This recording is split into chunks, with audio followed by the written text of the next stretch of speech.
फैसल वाडा साहब की गुफ्तगू के बाद इसे लिंक किया जा रहा है कि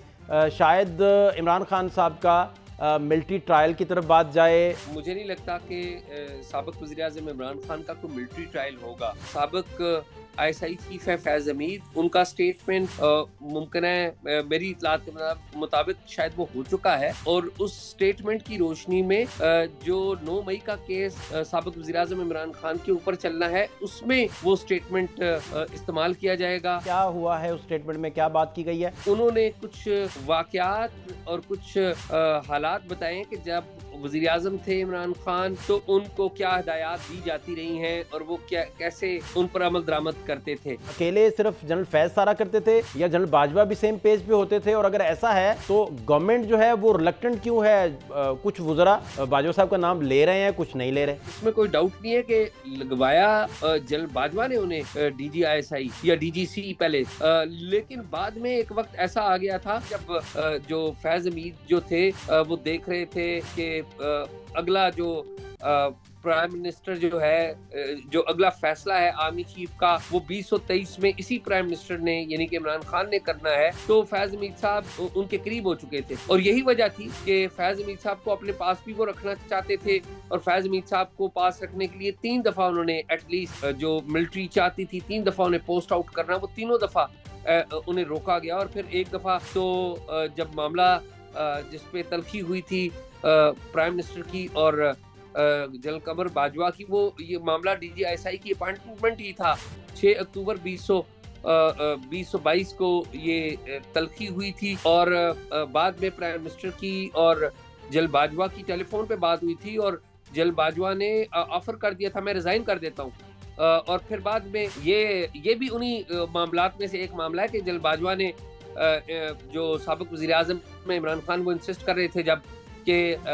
फैज़ हमीद को इसी जगह पे जो कोर की रिक्वायरमेंट है उसे पूरा कर दिया जाए और समरी दे के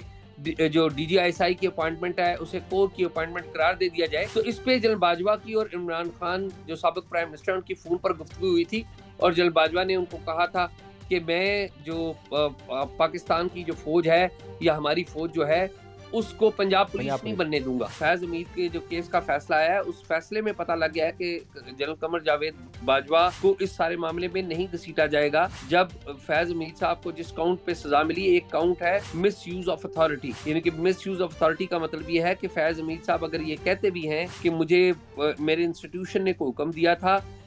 या मेरे चीफ ने कोई हुक्म दिया था, तो मिस यूज ऑफ अथॉरिटी का मतलब तो ये है कि उन्होंने जो काम किए वो उन्होंने अपनी अथॉरिटी को खुद मिसयूज किया, ऊपर की जो क़यादत थी उनको भी मिसलीड किया या मिसगाइड किया और फौज के इंस्टीट्यूशन को भी मिसलीड या मिसगाइड किया। बहुत सारा डिस्कशन होना शुरू हो गया।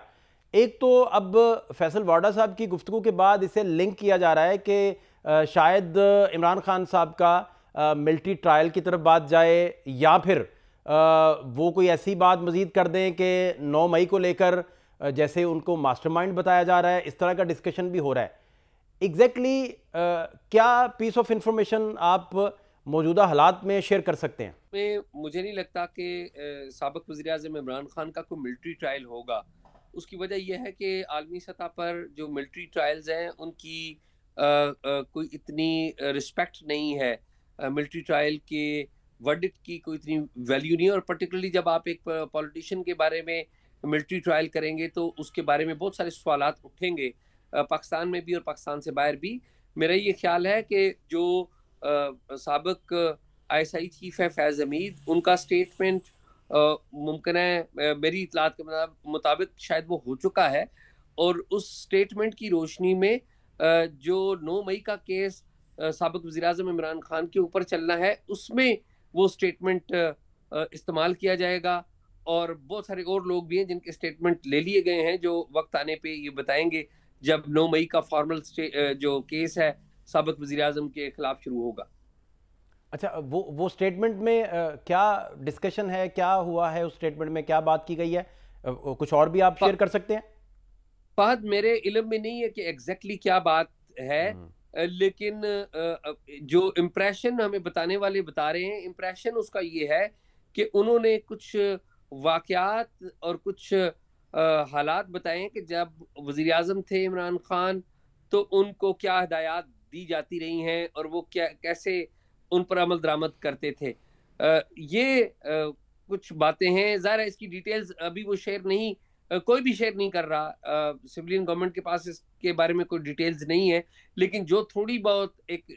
इशारों कनायों में बात हुई है वो यही है जो मैंने आपको शेयर की। अच्छा, दूसरा शाहजी, ये भी मैं समझना चाह रहा हूँ कि दो तरह के लोग जो हैं वो गवर्नमेंट के अंदर मौजूद हैं। एक वो जो बताते हैं कि जनरल फैज़ और जनरल बाजवा के में से हवा तक नहीं गुजरती थी, सेम पेज पे हमेशा रहते थे। दूसरा दूसरा वो हैं जो कहते हैं कि ये सिर्फ ट्राइका नहीं था, बल्कि ये सिर्फ दो लोग थे जिसके बेनिफिशरी फिर या फैज़ होते थे या इमरान खान होते थे, और जनरल बाजवा पे वो फिर डिस्कशन उस तरह नहीं करते। मुझे मुझे समझना ये है कि ये अकेले सिर्फ जनरल फैज सारा करते थे या जनरल बाजवा भी सेम पेज पे होते थे, और अगर ऐसा है तो गवर्नमेंट जो है वो रिलक्टेंट क्यों है? कुछ वुज़रा बाजवा साहब का नाम ले रहे हैं, कुछ नहीं ले रहे। देखिए, हर जो बंदा बात कर रहा है उसके अपने अपने एजेंडाज हैं मुख्तलिफ, लेकिन मैं ग्राउंड फैक्ट्स के ऊपर लिमिट करते हुए बात करूंगा। देखिए, इसमें तो कोई शक नहीं है कि जो फैज़ हमीद हैं ये साबिक army chief general general Bajwa के फैमिली मेंबर की तरह थे। जनरल बाजवा के जो ससुर हैं उनका उनकी फैमिली में बड़ा एक कलीदी किरदार है, और जो फैज़ हमीद के ससुर हैं ब्रिगेडियर फारूक, इन दोनों का आपस में बड़ा गहरा ताल्लुक था। इसी वजह से जो फैज़ हमीद जब 10 कोर में थे और जब 10 कोर की कमांड कर रहे थे जनरल बाजवा, तो जनरल बाजवा ने जनरल बाजवा ने उन्हें ब्रिगेडियर लगाया था, अपने 10 कोर का ब्रिगेडियर अपनी कोर का लगाया था और अपने साथ रखा था। और बाद में जब वो आर्मी चीफ बने तो आर्मी चीफ उसी बंदे को DGISI के लिए रेकमेंड करता है जिसके ऊपर उसका बड़ा ट्रस्ट हो। लेकिन इमरान खान साहब बाय दैट टाइम, आपको पता है कि मेजर जनरल की हैसियत से इंतखाबात हुए थे, और उन इंतखाबात में जो अपने जौहर दिखाना चाहते थे या दिखाए उन्होंने, तो इमरान खान साहब की कुर्बत पहले ही वो हासिल कर चुके थे। तो इसमें कोई डाउट नहीं है कि लगवाया जनरल बाजवा ने उन्हें DGISI या DGC पहले, लेकिन बाद में एक वक्त ऐसा आ गया था जिसका जो मिलिट्री के अंदर भी बड़ी रिजेंटमेंट थी इस बारे में, और बहुत सारे जो उस वक्त के जो जनरल्स थे, पर्टिकुलरली 76 लॉन्ग कोर्स के जो जनरल्स थे, वो ये सवाल उठाते थे कि ये पता नहीं चल रहा कि ये सिविलियन गवर्नमेंट है या मिलिट्री है, मिलिट्री की गवर्नमेंट है, क्योंकि जो आम आदमी है वो मिलिट्री के ऊपर एट दैट टाइम तनकीद कर रहा था खान साहब के हवाले से। तो एक वक्त ऐसा जरूर आ गया था जब जो फैज हमीद जो थे वो देख रहे थे कि अगला जो प्राइम मिनिस्टर जो है, जो अगला फैसला है आर्मी चीफ का, वो 2023 में इसी प्राइम मिनिस्टर ने यानी कि इमरान खान ने करना है। तो फैज हमीद साहब उनके करीब हो चुके थे, और यही वजह थी कि फैज हमीद साहब को अपने पास भी वो रखना चाहते थे, और फैज हमीद साहब को पास रखने के लिए 3 दफा उन्होंने एटलीस्ट जो मिलिट्री चाहती थी 3 दफा उन्हें पोस्ट आउट करना, वो तीनों दफा उन्हें रोका गया। और फिर एक दफा तो जब मामला जिसपे तलखी हुई थी प्राइम मिनिस्टर की और जनरल कमर बाजवा की, वो ये मामला DGISI की अपॉइंटमेंट ही था। 6 अक्टूबर 2022 को ये तलखी हुई थी, और बाद में प्राइम मिनिस्टर की और जनरल बाजवा की टेलीफोन पे बात हुई थी, और जनरल बाजवा ने ऑफर कर दिया था मैं रिजाइन कर देता हूँ। और फिर बाद में ये भी उन्हीं मामलात में से एक मामला है कि जनरल बाजवा ने जो साबिक वजीर आजम में इमरान खान वो इंसिस्ट कर रहे थे जब कि फैज हमीद को इसी जगह पे जो कोर की रिक्वायरमेंट है उसे पूरा कर दिया जाए, और समरी दे के जो DGISI की अपॉइंटमेंट है उसे कोर की अपॉइंटमेंट करार दे दिया जाए। तो इस पे जनरल बाजवा की और इमरान खान जो साबिक प्राइम मिनिस्टर उनकी फोन पर गुफ्तगू हुई थी, और जनरल बाजवा ने उनको कहा था कि मैं जो पाकिस्तान की जो फौज है या हमारी फौज जो है उसको पंजाब पंजाब पुलिस नहीं पुलिस। बनने दूंगा। ठीक। ये बातें इस तरह की होती आई हैं, और ये इसीलिए हो रही थी कि इमरान खान इंसिस्ट कर रहे थे कि उनकी पसंद का जो अफसर है वो DGISI कंटिन्यू करे। और फिर आपको पता है कि जब 6 अक्टूबर की तलखी हुई थी उसके बाद एक पूरा प्रोसेस हुआ। फिर 20 नवंबर को नए DGISI उस वक्त तैनात हुए थे नदीम अंजम, और ये बड़ी एक तलखी हुई थी, और ये तलखी बाद में आपको पता ही है कि किस तरफ लीड की। अच्छा, दूसरा एजाज सईद साहब, जैसा कि आप बता भी रहे हैं, सारा ये तलखी भी हुई, जनरल बाजवा और इमरान खान का कॉन्फ्लिक्ट सामने आ गया, तो इस सारे सिनेरियो में फैज़ जो हैं वो जनरल बाजवा के साथ ही होंगे, जारी बात है उन दिनों। ये तासुर फिर के वो इमरान खान के साथ थे और वो भी डीजीआई रहना चाहते थे, ये इस पे क्या रोशनी आप डाल सकते हैं? जी देखिए, इनिशियली तो वो इमरान खान के साथ थे बिल्कुल, क्योंकि वो देख रहे थे कि 2023 में इमरान खान ने ही नए आर्मी चीफ का डिसीजन लेना है और वही बास होंगे, और 2023 में वो भी उस लिस्ट में मौजूद थे जिसने आर्मी चीफ बनना था। लेकिन जब वो तलखी हो गई तो जनरल बाजवा ने और जनरल बाजवा से ये मिलने गए या उन्होंने इन्हें बुलाया, तो इन्हें पता लग गया था कि मेरा जो असल बॉस है वो तो रावलपिंडी में बैठता है। तो इन्होंने फिर अपने पूरे ताउन का यकीन दहानी करवाई थी कि जी बास मेरे आप ही हैं। और फिर मामला जो है, गो के वो इमरान खान से वो राब्ते में रहे, इमरान खान से ताल्लुक भी रहा, ज़ाहिर है करीबी ताल्लुक बन जाता है, DGISI ऐसी पोजीशन है कि सुबह शाम आप प्राइम मिनिस्टर से राब्ते में होते हैं और अमली तौर पे आपका बास प्राइम मिनिस्टर ही होता है। तो ठीक। फिर जब इन्हें पता लग गया कि ये मामला खराब हो गए, तो फिर ये अपने इंस्टीट्यूशन के पास वापस चले गए। अच्छा, दूसरा एजाज भाई, मुझे लास्ट जो बात समझना है वो ये है कि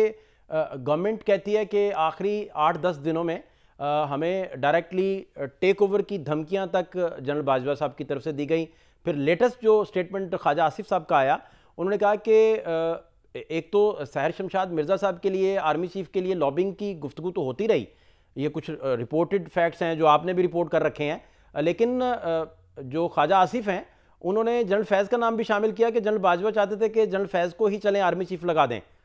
ये डिस्कशन भी होता रहा, लेकिन गवर्नमेंट वो 8-10 दिन जो है उनको लेकर उसमें संजीदगी से ना तो कोई कार्रवाई, अपने नैरेटिव के लिए वो ज़रूर बात कर रही है, लेकिन कोई कार्रवाई करने में ना संजीदा है, ना उस डिस्कशन को कोई अमली जामा पहनाने की तरफ आती है। इसकी वजह क्या देखते हैं आप? नहीं, ये गम गम फहद, पहली बात तो ये क्लैरिटी होनी चाहिए कि ये जो फैज़ हमीद साहब का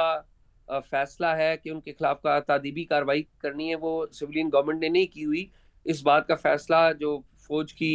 मौजूदा क़यादत है, इन्होंने किया हुआ है। और general Qamar Javed Bajwa former army chief हैं, उनको फैज़ हमीद के जो केस का फैसला आया है, उस फैसले में पता लग गया है कि जनरल कमर जावेद बाजवा को इस सारे मामले में नहीं घसीटा जाएगा। जब फैज़ हमीद साहब को जिस काउंट पे सज़ा मिली, एक काउंट है मिस यूज़ ऑफ अथॉरिटी, यानी कि मिस यूज़ ऑफ अथॉरिटी का मतलब ये है कि फैज़ हमीद साहब अगर ये कहते भी हैं कि मुझे मेरे इंस्टीट्यूशन ने कोई हुक्म दिया था या मेरे चीफ ने कोई हुक्म दिया था, तो मिस यूज़ ऑफ अथॉरिटी का मतलब तो ये है कि उन्होंने जो काम किए वो उन्होंने अपनी अथॉरिटी को खुद मिस यूज़ किया, ऊपर की जो क़यादत थी उनको भी मिसलीड किया या मिसगाइड किया, और फौज के इंस्टीट्यूशन को भी मिसलीड या मिसगाइड किया। तो जनरल बाजवा के खिलाफ तो कोई कार्रवाई होती हुई मुझे नजर नहीं आ रही, और मेरा नहीं ख्याल कि मिलिट्री भी कोई ऐसा प्रेसिडेंट सेट करेगी कि अपने फार्मर चीफ के खिलाफ कोई कार्रवाई करे। आपको याद है कि जनरल